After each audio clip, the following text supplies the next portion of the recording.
আমি মোহাম্মদ আসাদুজ্জামান মিঠু। আমি খুলনা মহানগর স্বেচ্ছাসেবক দলের যুগ্ম আহ্বায়ক।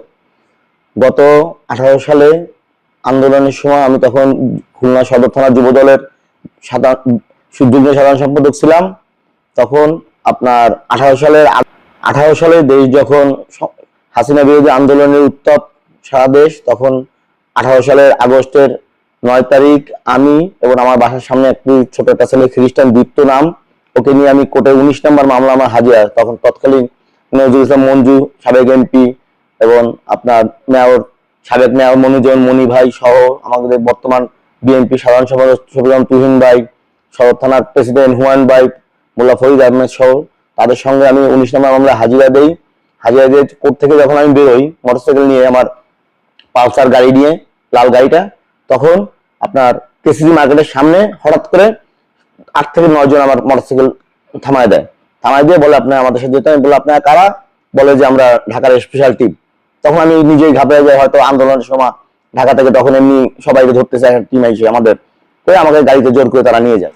তারা আমাকে নিয়ে যায় আপনার প্রথমে বয়রা মহিলা কলেজের কোনায় চলে যায়।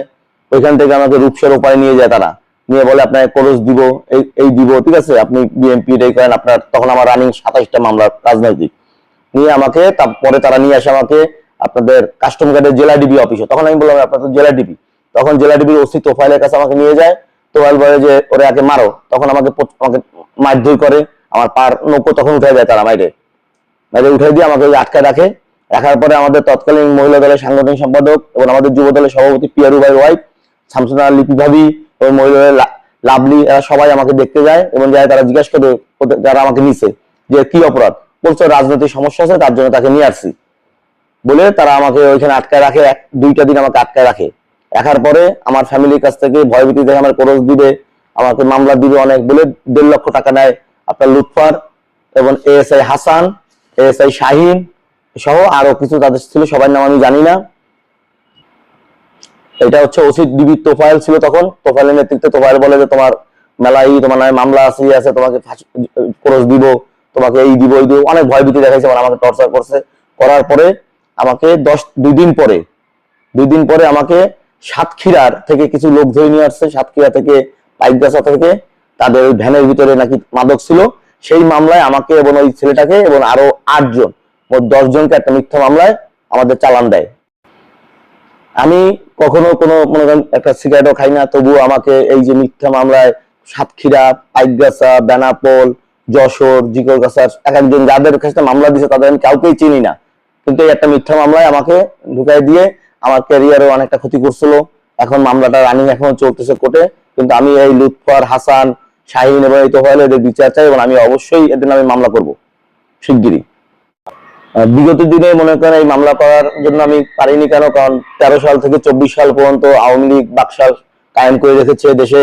কেউ ভয়তো কথা বলতে পারে নাই। সমস্ত প্রশাসন, পুলিশ প্রশাসন এদের হাতে ছিল। এরা যা তাই করছে, এদের মন যা চাইছে তাই করছে। এরা নিরীহ লোকজনকে ধরে মিথ্যা মামলা দিছে, খরচ দিছে, ভয় দিছে, অনেক কিছু তাদের হয়রানি করছে, টাকা নিছে। এই তোফায়েল এবং এই লুৎফা এরা আমাকে ধরার কিছুদিন পরে এরা চুপনগরে আব্দুল্লাহ মোটরস নামে একটা মোটরসাইকেল শোরুম ছিল, সেই লোককে ধরে এবং তাদের কাছ থেকে 2 লক্ষ টাকা নিছে। তারাও তাদের নামে মামলা করছিল তখন। এবং এই লুৎফর, হাসান, আপনার তোফায়েল এবং এই শাহিন এরা সবাই কিন্তু সাসপেন্ড ছিল চাকরিতে। আপনার এদের নামে মামলা করার পরে এরা কিন্তু 6 মাস সাসপেন্ড ছিল চাকরি থেকে। এরাও তাদের মিথ্যা ফেন্সি ডিল দিয়ে তাদের ফাঁসাইছে। ফাঁসানোর পরে তারা চাকরি থেকে সাসপেন্ড ছিল 6 মাস। তারা তখন আওয়ামী লীগ করতে পেরে তারা মামলা করতে পারছে, কিন্তু আমরা বিএনপি করি বিদায় আমার নামে 42টা মামলা। আমি বিএনপি করি বিদায় মামলা করতে সাহস পাই না, কিন্তু এখন আমরা স্বাধীন, আমরা মুক্ত আকাশে জীবনযাপন করতেছি বিদায় এখন মামলা করার সাহস পাইছি। যে এখন আমার মনে করেন তারা ক্ষতি করার কোনো চেষ্টা করতে পারবে না। এর জন্য আমি এখন আমার ওয়াইফের মোবাইল ছিল, নতুন মোবাইল কিনে দিয়েছি, সেই মোবাইলটা আমার কাছে ছিল এবং আমার একটা মোবাইল, সেই 2টা মোবাইলও এএসআই হাসান নিয়ে গেছে এবং আমার মোটরসাইকেলটা পালসার গাড়িটা, সেই গাড়িটা ডিবির এএসআই শাহিন সে নিয়ে গেছে। গাড়িটাও আমাকে এই পর্যন্ত এখনো দেয়নি, গাড়িটা তাদের কাছে আছে, ঠিক আছে। আমার মোটরসাইকেল পালসার 135 সিসি গাড়িটা, সেই গাড়িটা তাদের কাছে। আমার 2টা মোবাইল হাসান নিয়ে গেছে। আমি পরে তাদের কাছে মোবাইল চাইছি, গাড়ি চাই, তারা কোনো কিছু আমাকে দেয়নি। আমি মোহাম্মদ পারভেজ, বাসা 5 নং মাঝঘাট এলাকায়। আমি আমার ব্যক্তিগত কাজের জন্য খুলনা কেসি মার্কেটে যাই। যাওয়ার পরে আমার কাজ সারার মধ্যেই আমি দেখি যে আসাদুজ্জামান মিঠু ভাইকে এবং তার সাথে আরেকজন ছিল কিছু লোক একটা মাইক্রো গাড়িতে আসে, তাদের মোটরসাইকেলটাকে আটকানোর পরে তাদের দুজনকে দেখি জোরাজোরি করে গাড়িতে ওঠানোর জন্য। তারা বলে যে ভাই আমাদের কিসের অপরাধে আমাদের নিয়ে যাচ্ছেন। তারা কোনো কথা বলে না, তাদের জোরাজোরি করে দুইজনকে মোটরসাইকেলে উঠাই নিয়ে যায়, ওই প্রাইভেট মাইক্রো গাড়িতে উঠাই নিয়ে যায়। আর হচ্ছে তার মোটরসাইকেলটা হ্যাংলা করে, তারা কোনো পোশাক ছিল না, হ্যাংলা করে একটা লোক ফর্সা তার মোটরসাইকেল চালাই নিয়ে কেসি মার্কেট থেকে তাদেরকে সহ থানার মোড়ের এদিকে আসে। এই পর্যন্ত আমি দেখেছি, জোর করে তাদেরকে নিয়ে যায়। হ্যাঁ হ্যাঁ। আমার নাম দীপ্ত, বাসা নিউ মার্কেট। গত 9/8/2018 আনুমানিক 12টার দিকে মিঠু ভাইয়ের সাথে আমি কোর্টে যাই। তার হাজিরা, দলীয় মামলার হাজিরা ছিল, হাজিরা দিতে।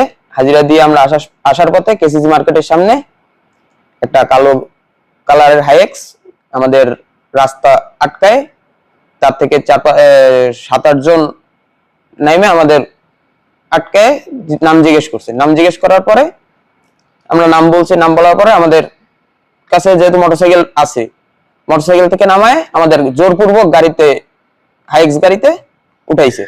উঠাই আমাদের নিয়ে 2 নম্বর কাস্টম গার্ড, ওইখানে জেলা ডিবি অফিস ছিল, ওইখানে নিয়ে গেছে।